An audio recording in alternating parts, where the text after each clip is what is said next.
Hello everyone, and welcome back to my channel. I'd love it if you could leave a comment letting me know where you're listening from around the world. Also, don't forget to like and subscribe if you're enjoying this video. Story 1. I was broke. Like, eating instant noodles 4 times a week broke. So when I found a free couch on Craigslist, it felt like a small win. The listing was simple. Moving. Need it gone today. First come, first serve, no long description, no conditions, just an address and a single photo. A decent looking beige couch with a little wear on the arms, but otherwise in good shape. I texted the number, half expecting a scam. Instead, the reply came immediately. Come get it. It's on the porch. No need to knock. Just take it. Something about the message fell off. No greeting, no name. Just take it. Like they wanted to get rid of it as fast as possible. But I wasn't about to question free furniture. The house was in one of those forgotten parts of town where everything looked abandoned, even if people still lived there. The grass out front was knee-high, weeds choking the cracked walkway. The porch sagged like it hadn't been safe to stand on in years. And there was the couch. It was the same one from the photo, sitting right in the middle of the porch. The cushions were sunken, but it looked clean, almost too clean, like someone had just scrubbed it down. I knocked on the door anyway. No answer. I knocked again, louder this time. Nothing. I pulled out my phone and texted the number. Hey, I'm here. You sure it's okay to take it? 3 dots popped up immediately. Then they stopped. I waited. No response. Okay, whatever. They did say just take it. I grabbed one end of the couch and started dragging it towards my truck. That's when I heard it. A faint knocking. I stopped, looked around. It wasn't coming from the house. It was coming from inside the couch. The knocking was soft, like someone tapping from the inside of a box. But as I stood there, frozen, it came again, louder this time. My throat went dry. What the hell was that? I stared at the couch, heart pounding. It was impossible. I'd seen the photos. It was just a normal couch, wasn't it? I bent down, slowly unzipping one of the seat cushions. My fingers trembled. The zipper was stiff, like it hadn't been touched in years. I pulled it open, and I saw the eyes. Wide, bloodshot, staring straight up at me from the darkness inside the couch. A woman. Her face was pale, her lips cracked, her hair matted and clumped against her skin. She was stuffed inside the couch, wedged between the frame and the padding like a goddamn horror movie corpse. Her eyes darted wildly, pleading. Then her mouth opened. She didn't scream. She didn't yell. She only whispered, so softly I could barely hear it. Itchy's still here. I staggered back, my brain short-circuiting. Oh, who's still here? I heard a noise behind me, a creak, like a footstep. The front door, which had been shut just moments ago, was now slightly open. Someone was inside the house, watching. I didn't think, didn't hesitate. I ran. I don't remember getting into my truck. I don't remember starting the engine. All I know is that by the time I realized what I was doing, I was already tearing down the road, my breath coming in short, ragged gasps. I looked in the rearview mirror.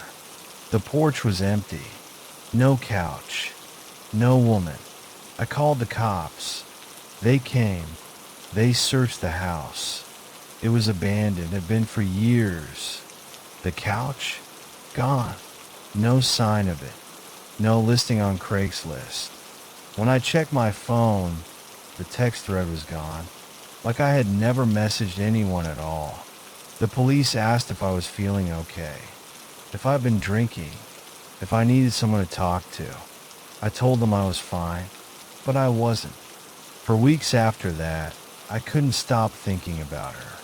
The way she looked at me, the terror in her eyes. Was she bait? Was she trapped? Or was something much, much worse waiting for me if I had stayed? I'll never know, and I don't want to. Story 2.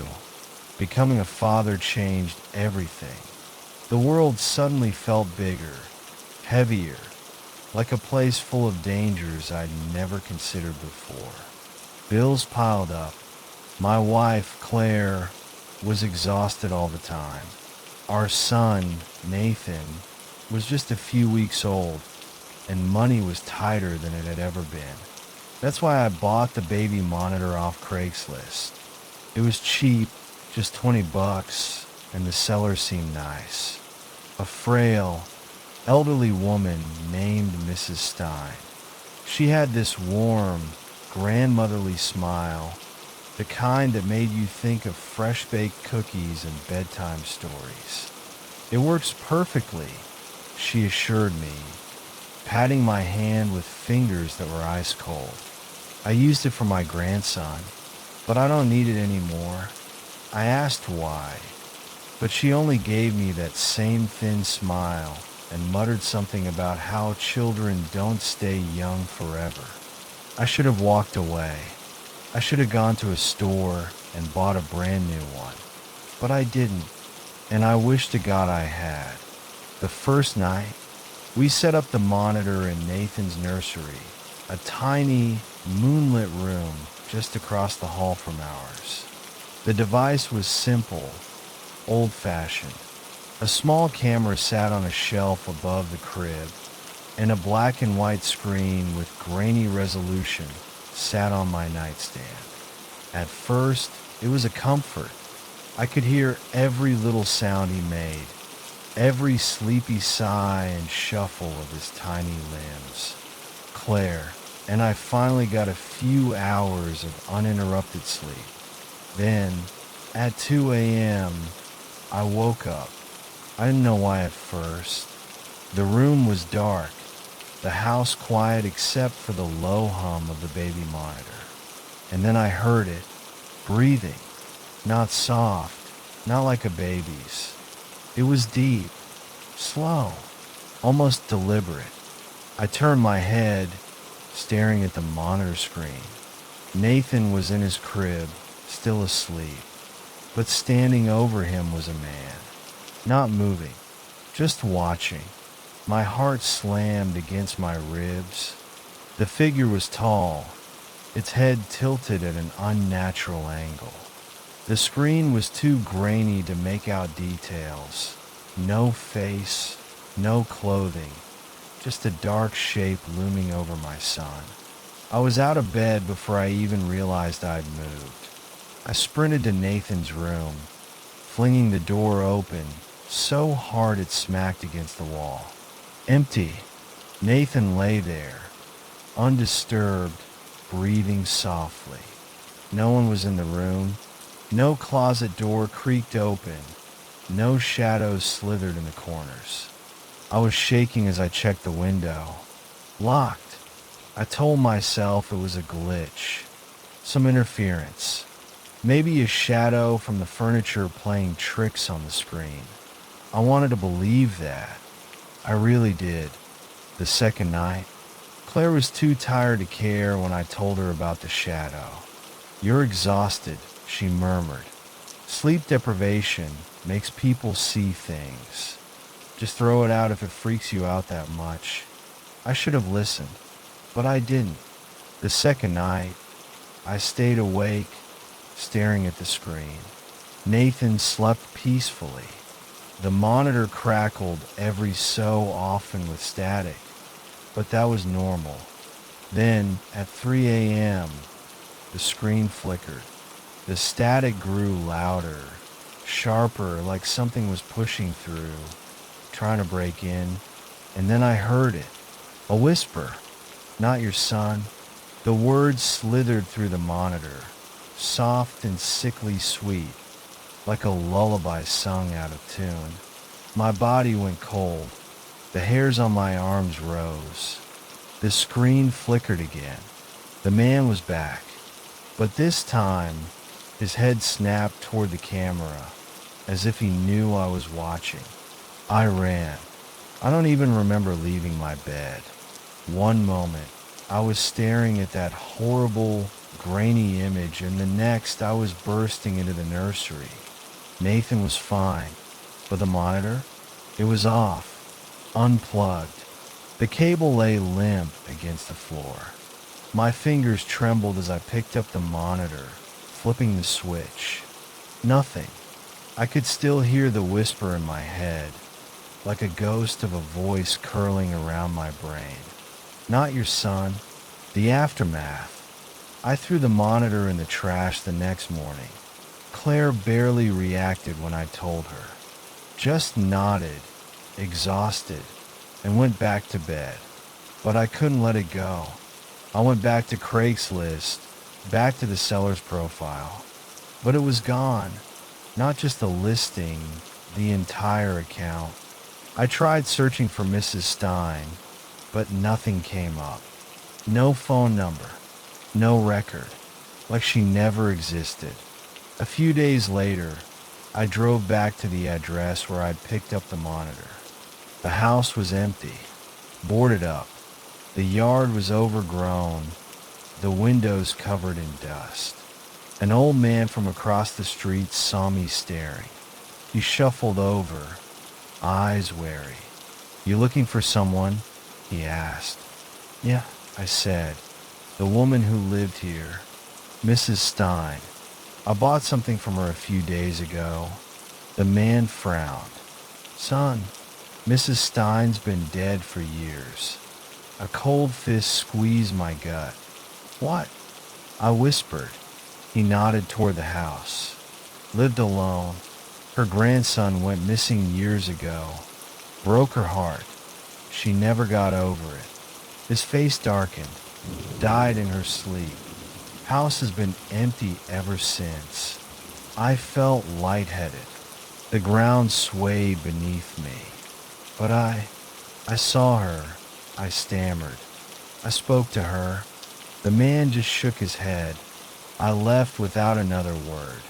That night, as I lay in bed, sleep eluding me, I stared at the empty space where the baby monitor had sat. I couldn't shake the feeling that someone, or something, had been watching us. And the worst part? Sometimes, in the dead silence of the night, I still hear it. The whisper. Faint. Soft. "Not your son." Story 3. I was broke. The kind of broke where your phone bill is overdue, and you start counting how many meals you can stretch out of a single loaf of bread. Rent was coming up, and I didn't have it. That's why I was on Craigslist at 2 a.m., scrolling through job postings like a drowning man searching for a life raft. Then I saw it. Personal assistant needed. $1,500 per week. Immediate start. The description was vague, almost too vague. No company name. No job requirements. Just seeking highly motivated individual. Must be discreet and available for unique tasks. Apply now. It smelled fishy, but desperation makes you ignore your instincts. I sent my resume. 5 minutes later, my phone vibrated. "You have been selected for an interview. Report to redacted warehouse at 10 p.m. sharp." That should have been a red flag. Who the hell schedules a job interview at night? But $1,500 a week was more than I'd ever made. So, I convinced myself it was just an eccentric employer, maybe some rich guy who needed errands run in the dead of night. When I pulled up to the warehouse, my stomach dropped. It was on the outskirts of town, far from any businesses or houses. A single floodlight buzzed above a rusted metal door. No other cars. No signs of life. I checked my phone. 9:58 p.m. I sat there for a minute, debating whether to go inside. Then, as if on cue, my phone buzzed again. Please proceed inside. Door is open. I stepped out of my car, heart hammering. The door groaned as I pushed it open, revealing a vast, empty space. No desks, no computers, just a concrete floor stretching into the darkness. But there, in the center of the room, was a single wooden chair. My phone buzzed again. Please take a seat. I stared at the message.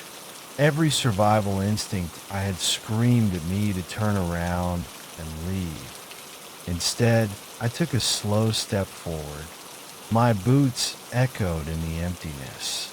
The air smelled stale like old metal and something else, something faintly rotting. Another step, then another. Then, bang. A metal door at the far end of the warehouse slammed shut, the sound ricocheting off the walls.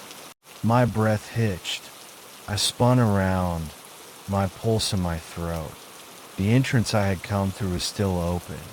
I didn't think. I ran. I sprinted back to my car, yanked the door open, and jumped in. My fingers fumbled over the ignition, hands slick with sweat. The engine roared to life, and as I slammed it into reverse, my phone buzzed again. I didn't want to look, but I did. You made the right choice. My stomach flipped. The warehouse loomed in my rearview mirror, dark now, as if someone had killed the floodlight in an instant. I peeled out of there, tires screeching against the pavement. I didn't stop driving until I was halfway across town. The next morning, I reported the listing to Craigslist. By noon, it was gone. No record of the job. No way to trace who had posted it. I tried to tell myself it was just a scam, some elaborate trick to lure in desperate people. But the thing that haunted me the most?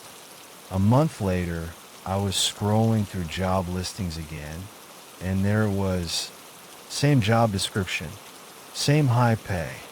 But this time, the interview was in a different city. I stared at it for a long time, wondering if the next person would walk into that warehouse, and if they'd ever walk out.